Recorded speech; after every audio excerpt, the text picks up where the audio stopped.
अब बांग्लादेश को बताना शुरू कर दिया है कि मैदान का असली शेर कौन है। दरअसल पिछले कुछ दिनों से बांग्लादेश जानबूझ के इंडिया के साथ बार बार पंगे ले रहा था, लिहाजा अब इंडिया ने बांग्लादेश को ठिकाने लगाने के लिए 365 के नाम से एक प्लान तैयार किया है। तो आपका फिर इसका मतलब अब S-400 का रुख उनकी तरफ हो जाएगा। S-400 की जरूरत क्या है बांग्लादेश के लिए? S-400 मतलब मक्खी को मारने के लिए तोप का इस्तेमाल किया जाएगा क्या? So basically in other word India ने एक पैगाम दे दिया उस। तो मेरी एडवाइस तो बांग्लादेश को यही है कि जैसे कि प्रोफेसर साहब जरा थोड़ा सा एहतियात से काम करें। और वो जिस तरीके से भारत के साथ रिलेशनशिप अपने खराब कर रहे हैं, दिन ब दिन अजीब अजीब किस्म के बयान दे रहे हैं, माइनॉरिटीज के जो हालात है और रेडिकलाइजेशन की तरफ जिस तरीके से वो अपना मुंह उन्होंने कर लिया है, उसमें इकॉनमी तो ठीक नहीं होगी, इसमें कोई अक्लमंदी नहीं है। और दूसरा, उन्हें ये नहीं पता कि यहाँ पे डोनाल्ड ट्रंप साहब आ चुके हैं और उनके जो दोस्त हैं बिल क्लिंटन और जो बाइडेन, वो तो चले गए।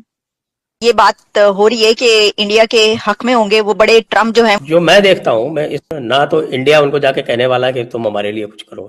India is itself capable of doing a lot. कि इंडिया ने बांग्लादेश का हुक्का पानी बंद कर दिया है और बांग्लादेश के अंदर जो है अब जिस तरह पाकिस्तान के अंदर हालात हुए, आटे के क्राइसिस, सब्जी के क्राइसिस, आलू के, टमाटर के, मेडिसिन। यूनुस क्या है आप भी जानते हैं, वो क्लिंटन फाउंडेशन, ओबामा, बाइडेन, इन सब का बड़ा चहेता है और उन लोगों ने इसको यहाँ पे इस तरह से बनाया। साथ में क्रेडिट जो है वो पाकिस्तान वालों ने भी ले लिया थोड़ा। हाँ हम भी हैं, हम ईस्ट पाकिस्तान को वापस ले आए। अब वो ईस्ट पाकिस्तान कितने दिन तक वापस रहने वाला है वो देखने वाली बात है, क्योंकि ईस्ट पाकिस्तान तो जब 1971 में बांग्लादेश बना था तब भी ऐसा थोड़ी था कि ये जमाते इस्लामी वाले नहीं थे।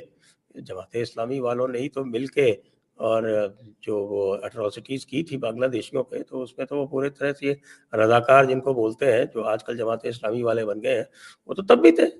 25-30% तो तब भी थे, आज भी हैं।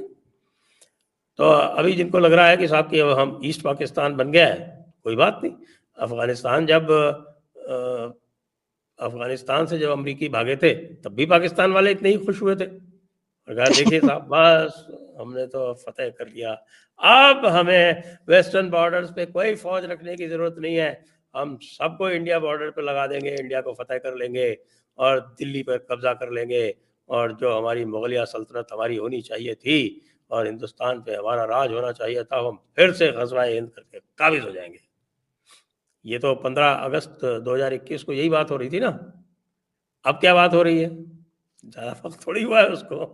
तो सर ये ज़ैद हामिद साहब जो है ना, ये वो ऐसी बातें करते रहते हैं ग़ज़वा हिंद की, वरना तो उस वक्त तो बात हो रही थी सर गुलामी की जंजीरें तोड़ के आजाद हुए थे वो अफगानिस्तान वाले। तो वो गुलामी की जंजीरें तोड़ के उसके बाद सीधे उधर घुस गए और जगह जगह फट रहे हैं। मसला ये पड़ गया।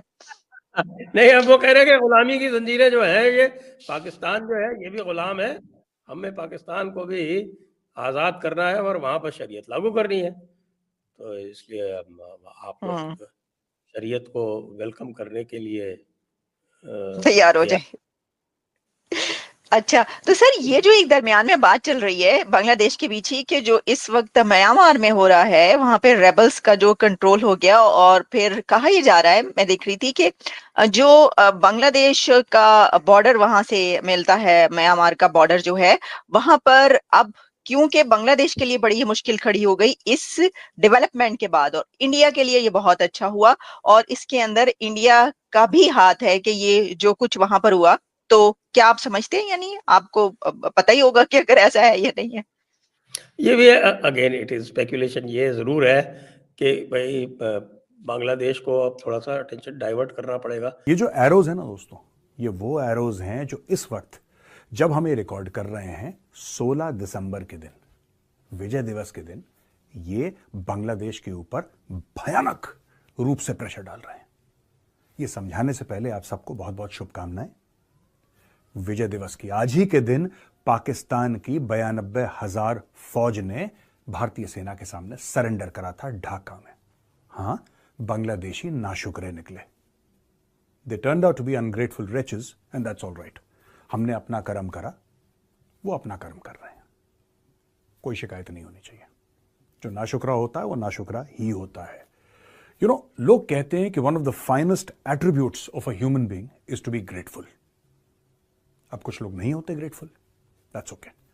ठीक है दोस्तों, तो ये समझाते हैं बांग्लादेश का सैंडविच। आप ये एरोज देख रहे हैं, ये एरोज क्या है?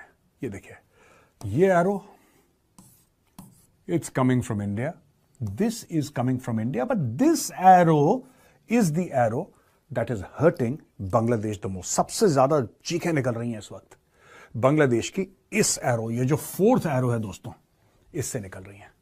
और ये एरो आ रहा है अराकान रीजन से। आज की तारीख में इसको रखाइन बोलते हैं। ये अराकान स्टेट हुआ करता था, आज की तारीख में ये रखाइन स्टेट है। रखाइन स्टेट से अराकान की फोर्सेस बांग्लादेश के बिल्कुल बॉर्डर पे ये लोग लग चुकी हैं। और वहां पे खास तौर से उस पूरे एरिया में, कॉक्सेस बाजार के आसपास का जो एरिया है, उस पूरे खित्ते में एक डर का माहौल है। वो लोग कह रहे हैं कौन है ये अराकान फोर्स, ये कौन सी है फौज ये जो बिल्कुल सामने आ गई है, जो अपने आप को अराकान आर्मी बोल रही है। ये जहां पे मैंने पॉइंट 1 बताया है दोस्तों, ये अराकान आर्मी का ये एरिया है, अराकान एरिया, रखाइन स्टेट आजकल इसको बोलते हैं। इन लोगों ने क्या करा है कि यहां से ऊपर थ्रस्ट मारा है, ऊपर की ओर। ये लोग चाहते क्या है, ये मैं अगली स्लाइड में आपको बताऊंगा। और ये कर क्यों रहे हैं, ये इनका कारण क्या है, इनका बांग्लादेश के साथ प्रॉब्लम क्या है। ये भारत को पहले से सूचित क्यों कर रहे हैं कि यह गड़बड़ होने वाली है। इनका भारत से क्या लेना देना है, ये लोग हैं कौन?